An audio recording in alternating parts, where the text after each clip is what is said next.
और इस वक्त की सबसे अहम और बड़ी खबर हम आपको बता रहे हैं। लखनऊ से बड़ी खबर आ रही है। राजधानी स्थित नदवा कॉलेज में all India Muslim Personal Law board की बैठक में हिजाब के मुद्दे पर चर्चा हुई है, जिसमें फैसला हुआ है कि personal Law board Karnataka high court के फैसले को सुप्रीम कोर्ट में चुनौती देगा। कर्नाटक हाई कोर्ट ने हिजाब पर दिए अपने फैसले में कहा था कि छात्र स्कूल में यूनिफॉर्म पहनने से इंकार नहीं कर सकते और हिजाब इस्लाम का अनिवार्य हिस्सा नहीं है। हिजाब विवाद पर सुप्रीम कोर्ट जाएगा All India Muslim Personal Law board. यह इस वक्त की सबसे अहम और बड़ी खबर। कर्नाटक हाई कोर्ट के फैसले को चुनौती देगा All India Muslim Personal Law Board. हिजाब के विवाद पर सुप्रीम कोर्ट जाएगा All India Muslim Personal Law Board. Mohammad Shabab हमारे साथ इस खबर पर जुड़ रहे हैं, जिन्होंने इस खबर को ब्रेक किया। शबाब इस वक्त बातचीत करने के लिए हमारे साथ हैं। शबाब, क्या मंथन हुआ है और क्या फैसले लिए गए हैं आज की बैठक में?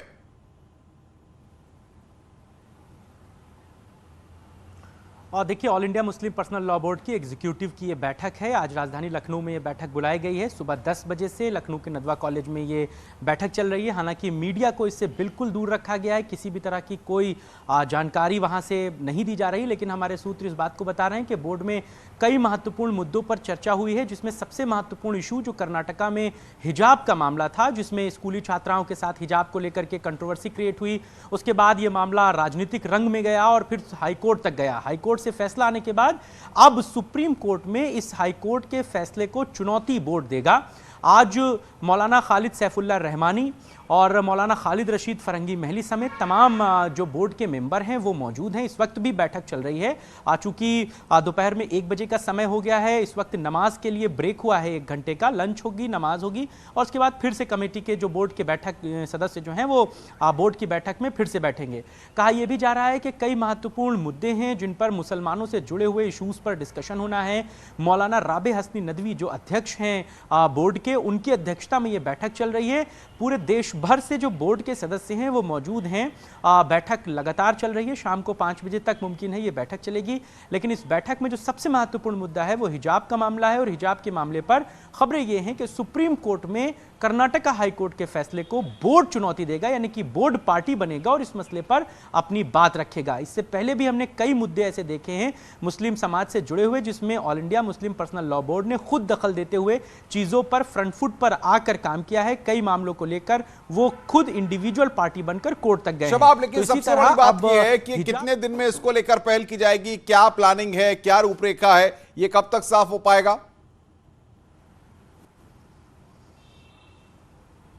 और देखिए, अभी चूंकि बोर्ड की बैठक चल रही है अनुपम, जैसे ही बोर्ड की बैठक खत्म होगी उसके बाद एग्जैक्टली इनकी तरफ से जो लेटर है, जो प्रेस रिलीज है वो जारी की जाएगी, जिसमें इन तमाम बातों को ब्रीफ से बताया जाएगा।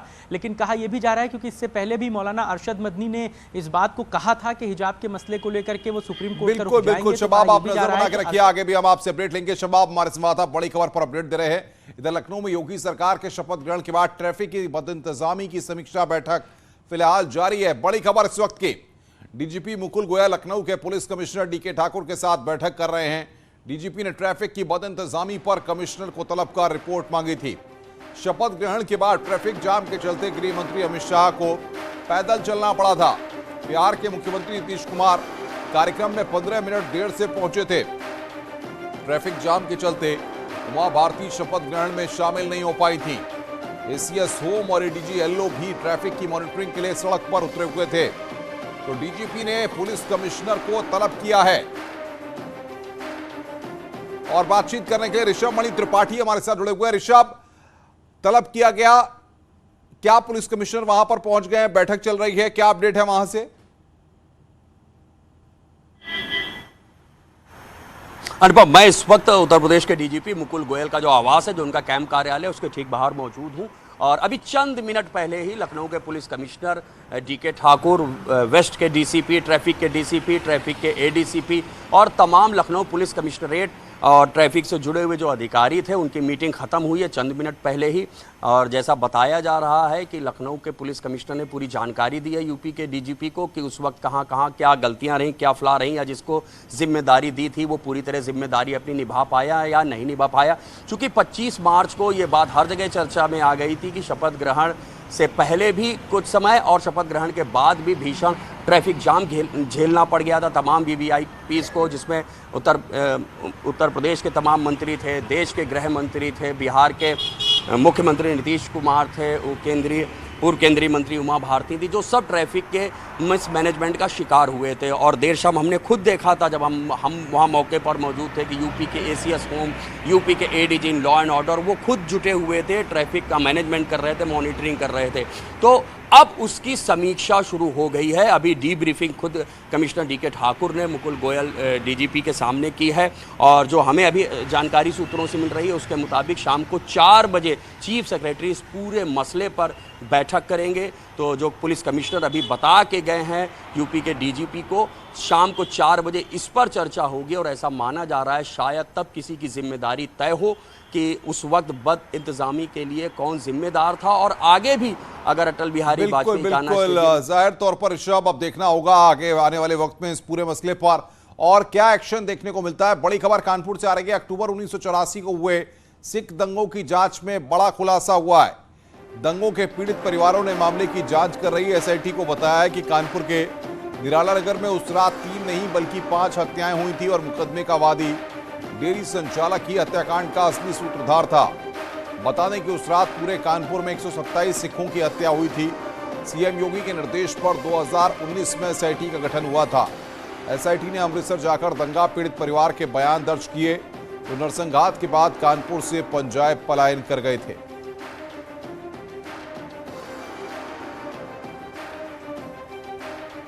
तो बड़ी खबर हम आपको बता रहे हैं, दंगे के दौरान 127 सिखों की हत्या हुई।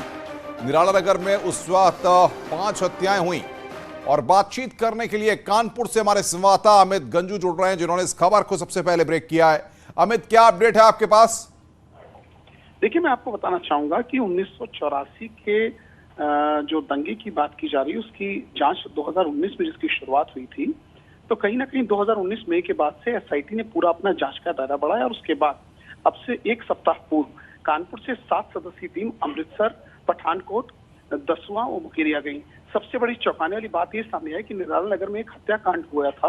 उस दौरान 5 लोगों की हत्या की गई थी, इसमें 3 की एफआईआर लिखी गई थी। जब गवाहों के पास पहुंचे तो सबसे बड़ी चौंकाने वाली बात ये सामने आई कि जो व्यक्ति वादी बना था वही इसका मेन सूत्रधार था। उसी के इशारे पर घर पे लूटपाट हुई और उन 5 लोगों की हत्या, ऐसा उसने आरोप लगाया, जिसके बाद एसआईटी अब एक नए सिरे से उसकी जांच की जाएगी। और सबसे बड़े तथ्य ये है कि 127 ने अब इसको 30 हत्याओं का मामला सामने आ रहा है, क्योंकि 3 हत्याएं वो थी जिनके बारे में वो एविडेंस भी दे रहे थे। यानी अब एसआईटी को अपनी जांच एक नए सिरे से उस अमृतसर वाले गवाह के बाद से करनी पड़ेगी। जी बिल्कुल अमित, बहुत बहुत शुक्रिया आपका हमारे साथ जुड़ने के लिए और बातचीत करने के लिए। आगे बढ़ते हैं, बात बीएसपी की करते हैं। विधानसभा चुनाव में बीएसपी की करारी हार के कारणों की समीक्षा के लिए मायावती ने लखनऊ में पार्टी नेताओं के साथ बैठक की है। इस बैठक में विधानसभा चुनाव लड़ चुके सभी उम्मीदवार शामिल हुए हैं। इसके अलावा पार्टी के सभी प्रमुख पदाधिकारी भी बैठक में शामिल हुए हैं। बता दें कि विधानसभा चुनाव में बीएसपी को सिर्फ 1 सीट पर जीत मिली थी।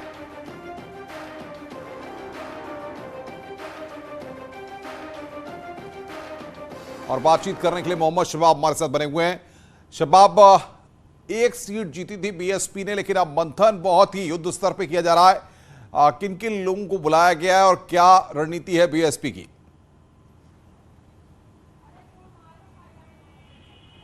बिल्कुल, देखिए, बहुजन समाज पार्टी की जो समीक्षा बैठक थी उसका पहला चरण खत्म हो गया है। 1 बजे जो समीक्षा बैठक का पहला फेज था 10:30 से 1 बजे का, उसको मायावती ने पूरी तरीके से कंप्लीट कर दिया है। और जो बैठक से जो नतीजे निकल कर आ रहे हैं उसमें बताया ये जा रहा है कि मुस्लिम भाईचारा कमेटी जो बनाई थी बसपा ने, उसको भंग किया गया है। इसको नए सिरे से शुरू किया जाएगा, जिसकी बैठक जो अगले चरण की है 3:30 बजे से, उसमें इस पर फैसला लिया जाएगा। इसके अलावा प्रदेश अध्यक्ष जो थे वो सस्टेन रहेंगे, विधानसभा अध्यक्ष जो बनाए गए थे वो बने रहेंगे। इसके अलावा 2-4 बड़े और जिम्मेदार जो थे उनको उनके पद पर रखा जाएगा। प्रवक्ताओं को बसपा पहले ही हटा चुकी है, तमाम कमेटियों को पहले ही भंग कर चुकी है। इसके साथ ही साथ जो आनंद हैं उनको बड़ी जिम्मेदारी दी जा सकती है। कहा जा रहा है कि वो अभी नेशनल कोऑर्डिनेटर हैं, अब उनके उत्तर प्रदेश में सक्रियता को बढ़ाया जाएगा। हर महीने 3 से 4 दौरे उनके उत्तर प्रदेश के रहेंगे, जिसमें वो तमाम चीज़ों को भांपेंगे, देखेंगे और इन तमाम चीज़ों पर चर्चा करेंगे। बसपा सुप्रीमो मायावती ने आज प्रदेश भर से अपने जो जिम्मेदार अधिकारी थे, अफसर थे, उनको पार्टी के जो थे उनको बुलाया था। सीधे तौर पर विधानसभा अध्यक्ष, प्रदेश अध्यक्ष, नोडल इंचार्ज, विधानसभा के प्रत्याशी, ये तमाम लोग आज की मीटिंग में पहुंचे थे और इकलौते जो सिटिंग जीते हुए विधायक है उमाशंकर सिंह, वो भी पहुंचे थे। तो तमाम तरीके की जो मंत्रणा है वो हो गई है और कहा यह जा रहा है कि 2024 में कैसे वापस से अपने कैडर को मजबूत किया जाए, कैसे इन तमाम चीजों पर फोकस किया जाए, इस पर डिस्कशन हुआ है। बिल्कुल बिल्कुल शबाब, आगे आएंगे आपके पास, तमाम अपडेट्स लेंगे। लखनऊ से एक और बड़ी खबर आ गई है। मंत्रिमंडल के गठन के बाद विधानसभा अध्यक्ष के चुनाव को लेकर तैयारियां पूरी हो गई हैं। सरकार के वरिष्ठ मंत्री रहे सतीश महाना कल दोपहर 2 बजे करेंगे विधानसभा अध्यक्ष के लिए नामांकन। ये बड़ी खबर आ रही है। मुख्यमंत्री योगी आदित्यनाथ और दोनों डिप्टी सीएम की मौजूदगी में नामांकन होगा। सदन में संख्या बल के आधार पर सतीश महाना का निर्विरोध विधानसभा अध्यक्ष बनना तय है। तो ये इस वक्त की बड़ी खबर, महाना का निर्विरोध चुना जाना तय है। सतीश महाना कल नामांकन करेंगे। ये इस वक्त की बड़ी खबर, विधानसभा स्पीकर पद के लिए नामांकन करेंगे। कल दोपहर 2 बजे नामांकन करेंगे सतीश महाना। स्वागत है। ब्रेक के बाद पूर्वांचल के लोगों को आज बहुत बड़ा तोहफा मिला है। गोरखपुर से आज वाराणसी और कानपुर के लिए नई हवाई सेवा शुरू की गई है। सीएम योगी और केंद्रीय नागरिक उड्डयन मंत्री ज्योतिरादित्य सिंधिया ने वर्चुअल रूप से उद्घाटन किया। इस मौके पर सीएम योगी ने कहा कि आज के समय में बेहतरीन कनेक्टिविटी न केवल समय की बचत करता है बल्कि ढेर सारी उन संभावनाओं को जो हमें रोजगार के साथ जोड़ती है।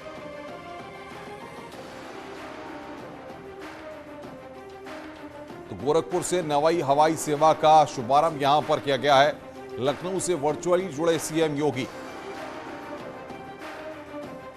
तो ये ट्वीट किया आदरणीय प्रधानमंत्री नरेंद्र मोदी ने कहा था कि एक हवाई चप्पल पहनने वाला भी हवाई जहाज की यात्रा करेगा। यूपी उनके इस संकल्प की पूर्ति करते हुए दिखाई दे रहा है।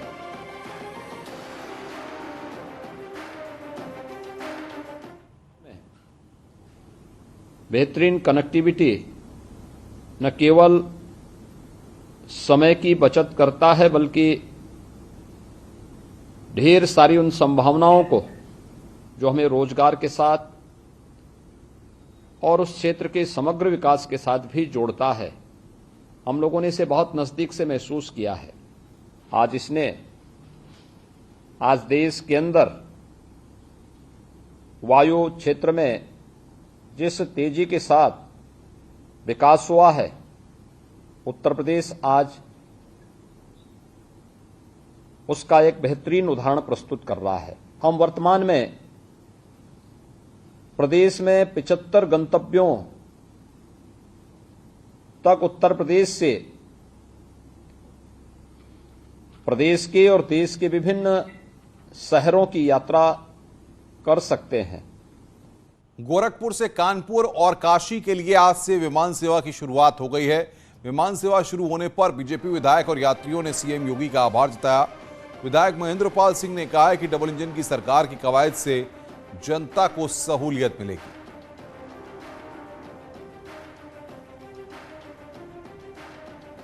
पूर्ववासियों के लिए बहुत अच्छी सुविधा है। योगी जी के वजह से जो है ये सुविधा मिला हुआ है और इससे वाराणसी और कानपुर के यात्रियों के लिए बहुत ही बढ़िया अवसर हो गया है। 1 घंटे में आदमी पहुंच जाएगा। इससे ट्रेन से 6 घंटे लगते हैं और ये सेवा बहुत सुंदर कार्य हुआ है। बनारस जाना तो बहुत ही ज़्यादा आसान हो गया भैया। और हम तो समझिए कि 2 साल से तो बिल्कुल भी बनारस जाने के लिए सोचते ही नहीं थे और आज पहले दिन ही निकल लिए। आज गोरखपुर से बनारस यानी बाबा गोरखनाथ की धरती से बाबा विश्वनाथ की धरती का आज जो एयर कनेक्टिविटी के माध्यम से जो एक सफल आज जो संचालन शुरू हुआ है, इसके लिए माननीय मुख्यमंत्री जी का और अपने नागरिक विमानन मंत्री अपने जो ज्योतिरादित्य सिंधिया जी का और स्पाइस जेट परिवार का मैं धन्यवाद देना चाहता हूँ। बड़ी खबर कुशीनगर से आ रही है। पिटाई से एक की मौत हुई है। मुस्लिम शख्स की पिटाई से मौत हुई है। पीड़ित परिजनों ने गंभीर आरोप लगाए हैं। बीजेपी का प्रचार करने पर हुई पिटाई। पुलिस ने मुकदमा दर्ज कर जांच शुरू कर दी है। रामकोला के कटगरही गांव का पूरा मामला है। बड़ी खबर इस वक्त आ रही है। कहें कि बीजेपी के प्रचार करने पर यह पिटाई हुई है। परिजनों ने इस तरीके का आरोप लगाया है। कुशीनगर में पिटाई से एक युवक की मौत हुई है। मुस्लिम शख्स की पिटाई से मौत हुई है। पीड़ित परिजनों ने गंभीर आरोप लगाए हैं। बीजेपी का प्रचार करने पर पिटाई हुई है, ये गंभीर आरोप लगाए। रामकोला के कटकरी गांव का मामला। अशोक बातचीत करने के लिए हमारे साथ फोन लाइन पर। अशोक, क्या अपडेट मिल पा रहा है आपको इस घटना के बारे में? जी बिल्कुल बताते चलिए, मामला है 5 दिन पहले का मामला है, लेकिन मौत आज हुई है युवक की। और युवक के परिजनों का सीधा आरोप है कि जो युवक बाबर है वो भारतीय जनता पार्टी का प्रचार कर रहा था, उसको वोट देने के लिए लोगों को कह रहा था, आग्रह कर रहा था। उसके खिलाफ उसी के पटीदार जो मुस्लिम समुदाय के ही थे वो बार बार मना कर रहे थे कि आप भाजपा का प्रचार मत करो।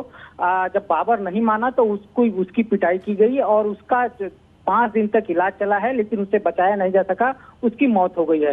ये सीधा खुला आरोप है जो बाबर मृतक है उसके परिजनों का कि भारतीय जनता पार्टी का प्रचार करने की वजह से जो उसके पटीदार हैं उन्होंने उसकी पिटाई की और उसकी मौत हो गई। अब जब शव गांव पे आया है और परिजन आक्रोशित हैं, गांव के लोग बिल्कुल अशोक, बहुत बहुत शुक्रिया आपका हमारे साथ जुड़ने के लिए और बातचीत करने के लिए। अशोक इस बड़ी खबर पर हमें अपडेट दे रहे थे। रुक रहे हैं यहां पर एक ब्रेक के लिए। ब्रेक के बाद जल्द हाजिर होते हैं।